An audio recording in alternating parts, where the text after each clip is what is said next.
This is a teardown of a VS-SUP2T-10G Supervisor 2T module with integrated switch fabric PFC4. This is both worthless and damaged from mishandling, so I figured I'd tear it apart. And it's a pretty busy little unit here. Lots of cards and stuff. Got a little memory module here. I speculate this is probably 2 gig DDR3. Clearly ECC. Probably registered. Well, maybe just regular ECC actually. I don't think this chip necessarily means it's registered.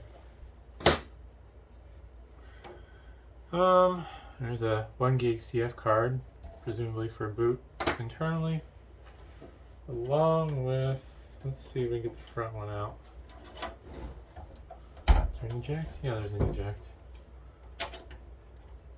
It wants to come out. There we go. 256 meg one on the front. I'm not sure what the front one's for. Also, a giant coin cell, the CR2430. I forget which number means what. I think 24 is the diameter, and then 30 would mean 3 millimeters. Anywho, I'm not sure what these different boards do on these units. I mean, obviously they all work together collectively, so yeah. But I'm assuming each individual board has a purpose of some sort.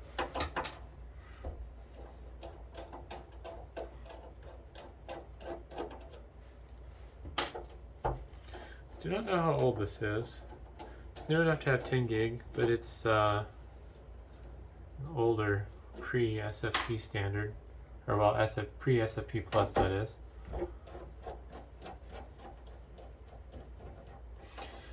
And this is going to be a destructive teardown since this unit is junk and worthless. So I'm not going to be nice to it.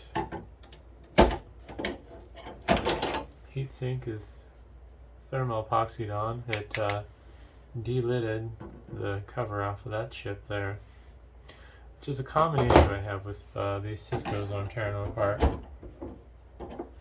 Not that it matters, but yeah, I don't know. It's just a common issue. So here's one of the PCBs. We'll zoom in so the camera will actually focus. Got a Xilinx chip there. This is probably a custom Cisco chip. 2 memory slots.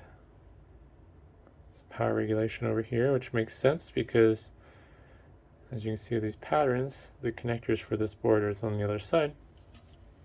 And there's the connector. More power regulation stuff. I'm not sure what that is. Almost looks like flash storage.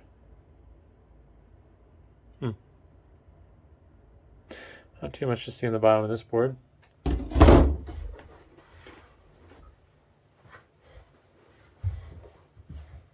Not sure why these are all oily.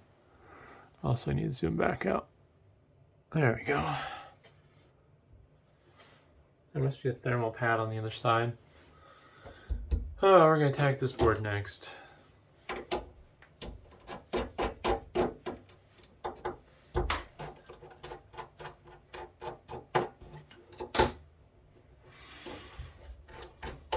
One thing I will say, these boards pay really nice in scrap. Oh my goodness, I hate tearing them down. That's so many screws. And sometimes they use different screws. So these are a mixture of Phillips number 1 and 2 on this top portion here.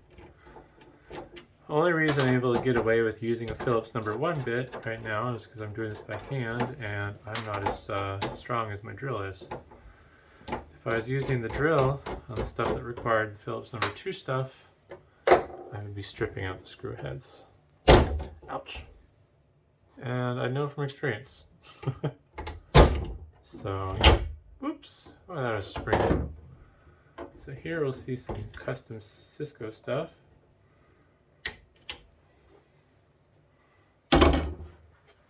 I That's something to wipe that paste off with.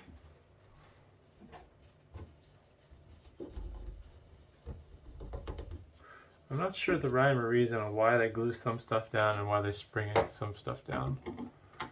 But, I don't know. It's not my problem, I guess.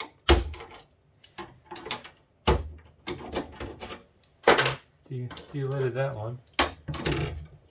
This one here almost gives me Intel vibes. Although, I don't think Intel ever did a heat spreader like this. Okay, I'm not going to get that off. It's on there too good. I don't feel like cutting my fingers. Alright. Change the zoom again. Camera doesn't seem to like to focus if it's in a wide angle mode. Some more Xilinx stuff. That looks to be an Intel chip. Guess that's the main processor? I don't know. I don't really feel like looking some of this stuff up. I probably should. Probably make the video better, but yeah. Not much to see on the bottom. Some random capacitors and stuff. Looks like we got some Micron memory chips there. Renesas. I should recognize that, what they make, but I don't remember. I know I've seen their other stuff before. Some power regulation. Looks like there might be a processor in there. Nope. Just a bunch of, I think those are MOSFETs. Anywho, next. We'll hit this board, and this just looks like a riser for backplane interconnect purposes. I'm guessing under it there's probably another connector. Apparently, with the thousands of pins that are on the primary connectors, I needed more.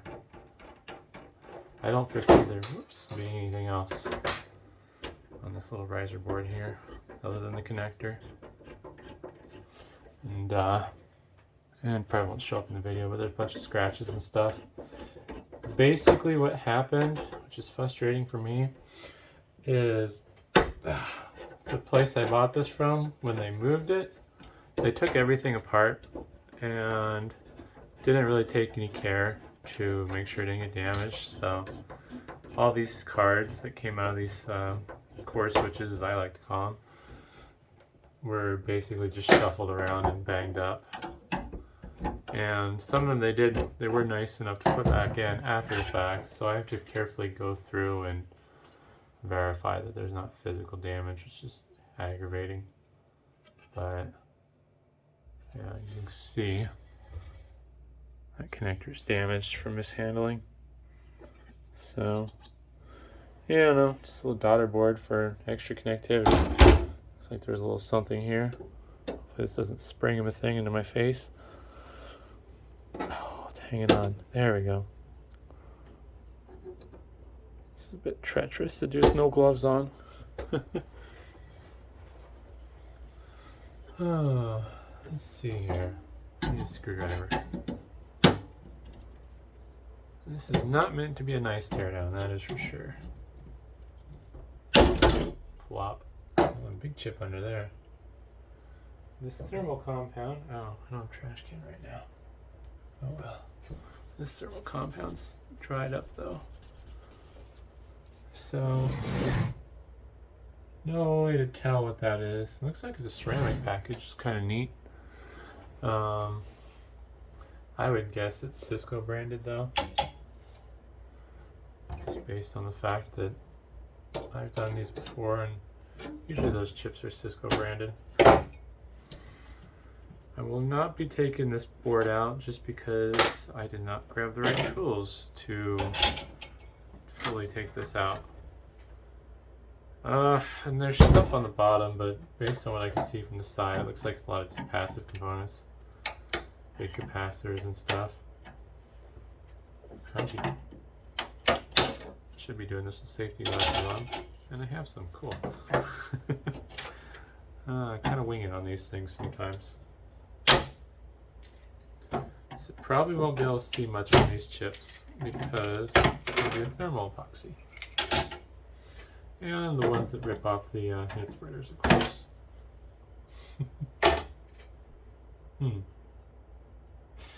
Nice little ceramic chip there. It actually makes the board value of this board worth more. Oh, another Xilinx chip, Vertex 4. For some reason, boards with Vertex, I think 7 or newer chips are worth money. I don't really know why. I guess people are buying them from China. People are buying them for salvage and sell or something. But that's over my head. I just do what I'm told. If the scrapyard tells me to watch out for something that might be worth money, then, well, I'll do it. Hopefully, reap the rewards. I'm trying to think the best approach. I think I'm going to zoom in on this. And everything's kind of going every which way. These big Cisco chips here, those must be like interface chips for the ports based on the proximity, be my guess. And a lot of this other stuff is just like processing, I'm assuming, for the switch. And it makes sense that this card needs the highest amount of connections, because this is basically what controls the backplane of a large switch that I like to call a core switch, whether it's right or wrong.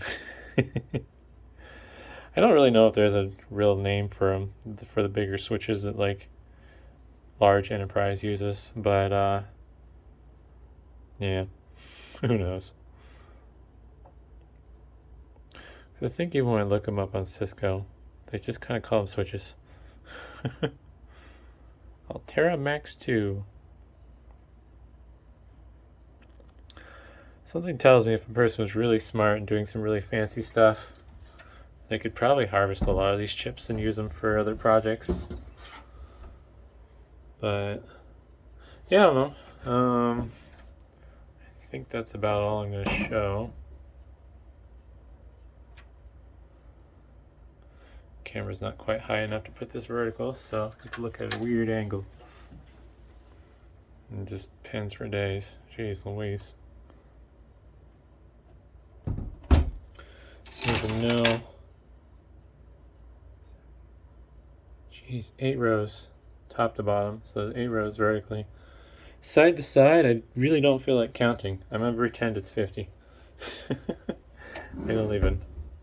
Let's see here, if I zoom out just a little bit, will it stay in focus?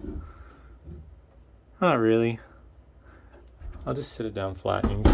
If you want to count the pants, because you're crazier than I am. Oh, it's not that I'm not tempted to, it's just I know how unhappy it's going to make me trying to do it. But yeah, basically each one of those little notches is a pin. Holy cow. I'm not sure why these, oh, it's just a bunch of passives, it feels like. Little capacitors or something there. But, yeah, I don't know. It's quite the board, and it'll pay pretty well. I would guess after I pull this board from the frame, it'll weigh at least 4 pounds, and probably get around $20 in scrap for it. Hard to say. I did pay money for it though, so unfortunately that's not pure profit. But yeah, I don't know. At least I'll make most of my money back in theory. But hopefully that was interesting, and thanks for watching.